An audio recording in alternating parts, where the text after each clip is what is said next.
Bonjour à tous, ravi de vous retrouver pour un nouveau numéro d'Afrique Hebdo. Au programme cette semaine, le combat de Diouli Oumar Diallo contre les violences faites aux femmes en Mauritanie.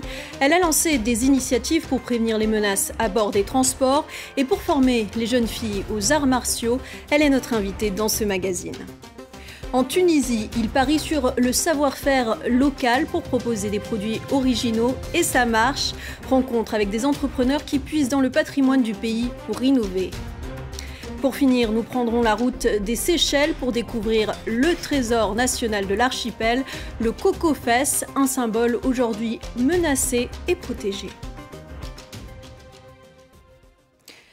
Elle veut rendre les femmes actrices de leur sécurité. Dans son pays, la Mauritanie, Diouli Oumar Diallo se bat pour mettre un terme aux violences faites aux femmes.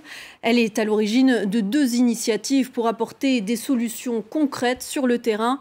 On la retrouve tout de suite pour en parler. Bonjour, merci d'être avec nous. Alors, après avoir décroché à Dakar un diplôme d'ingénieur en télécommunications, vous êtes rentré en Mauritanie en 2013 et vous avez tout d'abord développé une application nommée Taxi Secure pour rendre les courses en taxi plus sûres. Comment ça marche ?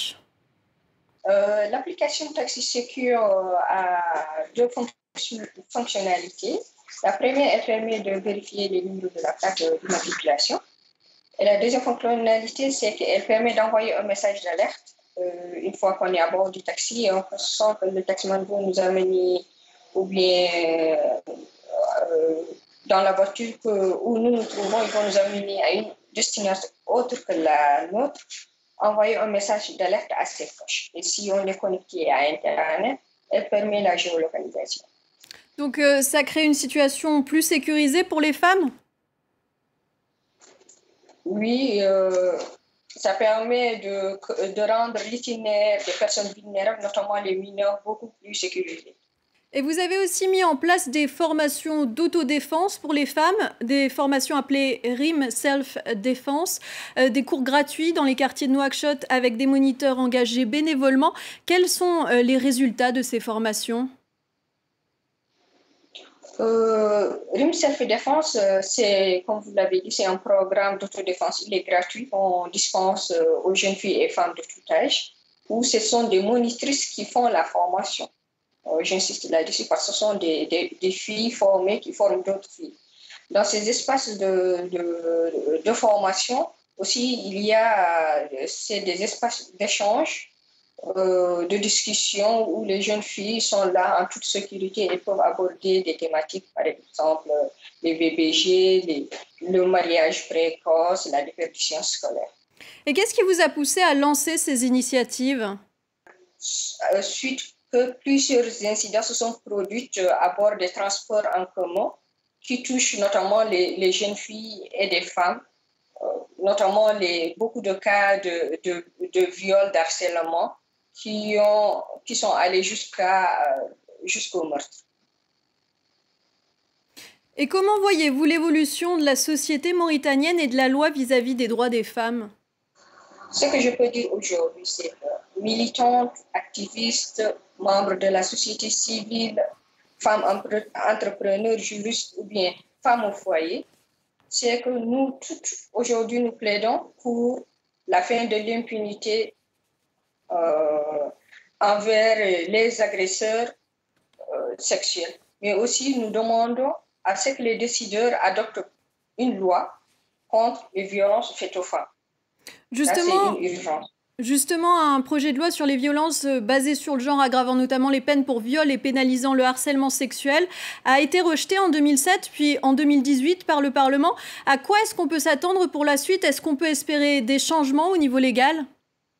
Il y a des amendements, la société civile, mais aussi l'État a fait ces derniers moments vraiment a pris des mesures vraiment pour éradiquer ce phénomène et nous espérons tout prochainement l'adoption de cette loi-là. Merci Diouli Oumar Diallo d'avoir été avec nous dans Afrique Hebdo. En Côte d'Ivoire, plus d'un tiers des employés de maison seraient victimes de violences, parfois d'abus sexuels. La plupart sont des mineurs qui viennent des campagnes reculées. Une fois arrivées dans la capitale économique Abidjan, elles sont exploitées par leurs employeurs. C'est un reportage de notre correspondant Thaïs Brook. Les bouchons d'Abidjan, terrain de jeu préféré des vendeuses à la sauvette. Mineures pour la plupart, elles sont souvent envoyées mendier par leur employeur. C'est ce qui est arrivé à cette jeune fille de 9 ans. Elle m'a donné petit cola d'aller vendre. Ma patronne m'a demandé d'aller vendre des choses dans la rue. On m'a volé et j'ai perdu 300 francs CFA.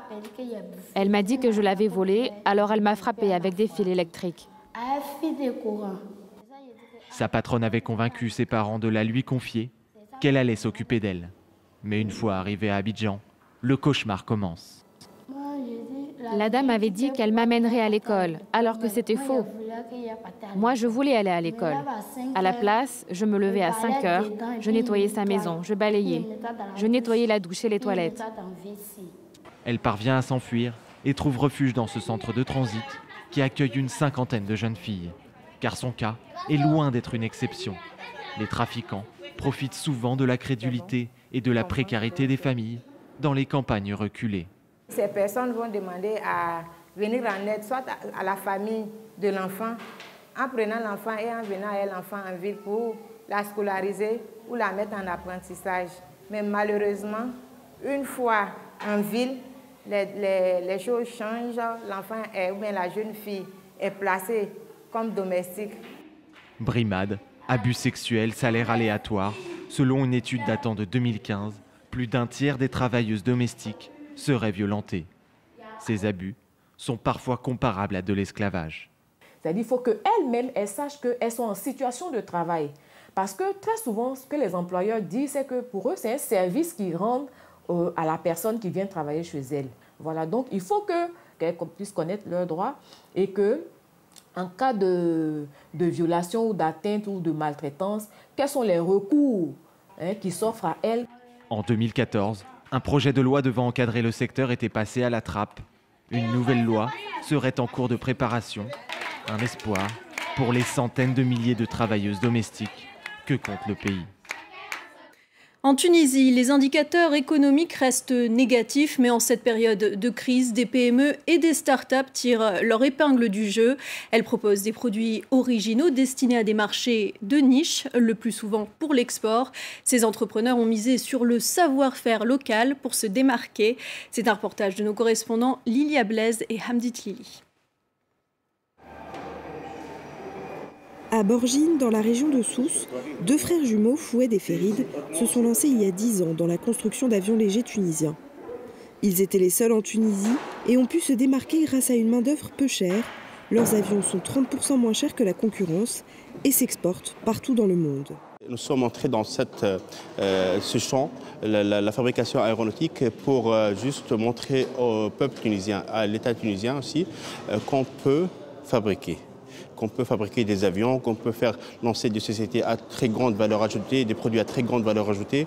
Et on ne fait pas seulement que l'huile d'olive ou le phosphate.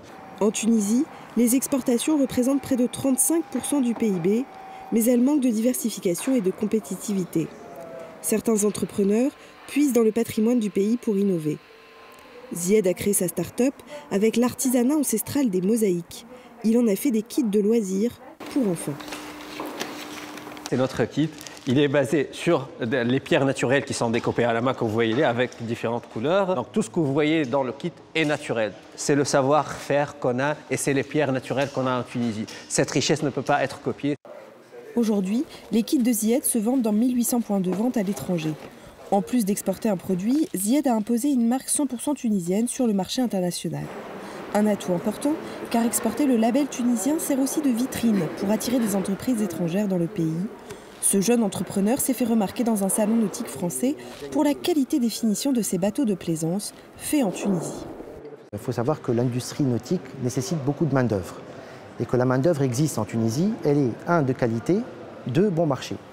Donc j'espère qu'en ayant vu un petit peu le résultat qu'a donné cette main-d'œuvre tunisienne sur ce bateau, les gens auront envie de venir s'installer en Tunisie. D'ailleurs, c'est le cas de certaines entreprises françaises qui ont récemment fait de gros investissements en Tunisie dans ce sens-là. Une relance de l'investissement plus que bienvenue dans un pays en crise économique. En 2019, l'investissement étranger avait baissé de 8%. Le coco de mer, plus connu sous le nom évocateur de coco-fesse, est un trésor national aux Seychelles. Cette graine géante de palmier qui ne pousse que sur certaines îles de l'archipel est très prisée des touristes et ses prétendues vertus aphrodisiaques lui ont apporté une renommée mondiale. Pour protéger cet emblème, sa culture et son commerce sont strictement réglementés. Céline Cléry.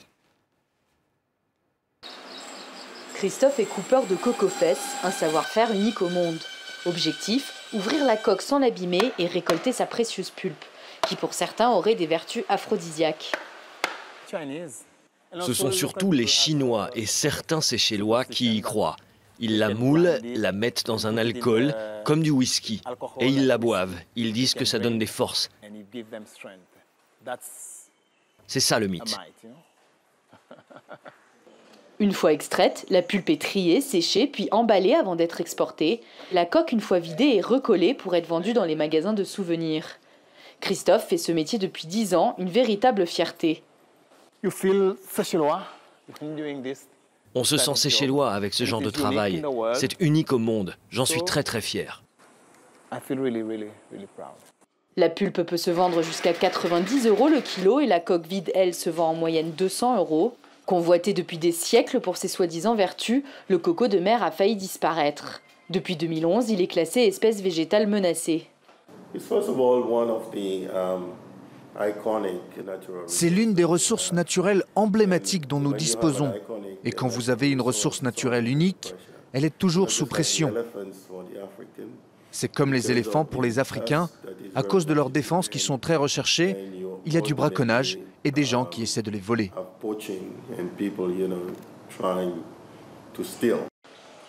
Pour éviter l'extinction de ce fruit unique, les Seychelles ont dû prendre des mesures drastiques. Moins de 2000 noix sont exploitées chaque année. L'exportation de la noix entière est interdite et la vente très contrôlée. Une manière de protéger leur emblème tout en s'assurant le monopole de ce marché juteux. Voilà, c'est la fin d'Afrique Hebdo. Merci à tous d'avoir été avec nous. On se retrouve la semaine prochaine à la même heure.